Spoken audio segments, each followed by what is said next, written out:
longtemps on a été montré du doigt comme une sorte de minorité radicale qui ne comprenait pas la politique d'urbanisation de la ville de Lille. Je sais pas, par exemple, il y a un an, Madame le maire disait que parmi les 12 000 signataires de la pétition, Lille étouffe, sauvons Saint-Sauveur, certains n'habitaient pas Lille, c'était l'argument.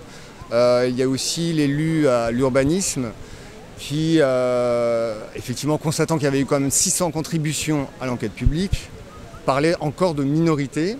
Et puis tout dernièrement, la maire de Lille a quand même dit de ces voix contestataires contre cette politique d'urbanisation, a quand même conseillé ces gens-là d'aller vivre ailleurs.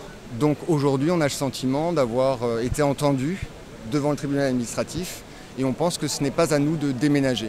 Quand on va sur le site de la ville de Lille, dans l'onglet « C'est quoi capitale verte ?», alors il s'agit de présenter les atouts de la ville et de la métropole. Et le premier argument, c'est qu'en 2017, il y a eu 215 façades végétalisées.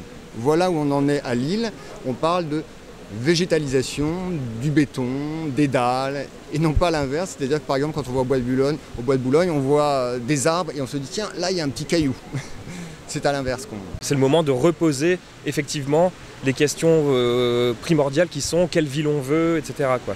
Donc on a gagné certes sur ce projet de la friche Saint-Sauveur, mais c'est pas juste l'idée d'un parc à Saint-Sauveur contre la densification qui a gagné. C'est aussi un modèle d'urbanisation qui est celui de la densification, de toujours plus d'activités, toujours plus de logements sur un espace de plus en plus exigu. Et voilà, c'est ça qu'on a critiqué et c'est ça aussi qui est pour nous l'enjeu soulevé par la friche Saint-Sauveur. C'est une métropole dans laquelle il y a à peu près 1700 personnes qui meurent prématurément du fait de la pollution de l'air pour des insuffisances respiratoires. Donc voilà, donc il est inutile de rajouter encore et encore des voitures à l'intérieur de l'île. Il faut poser des questions de manière globale, de manière au moins métropolitaine, si ce n'est pas régionale, voire nationale, sur comment est-ce qu'on aménage ce territoire, quelles activités on mène, quel mode de transport, etc. Il y a des questions profondes qui aujourd'hui se posent.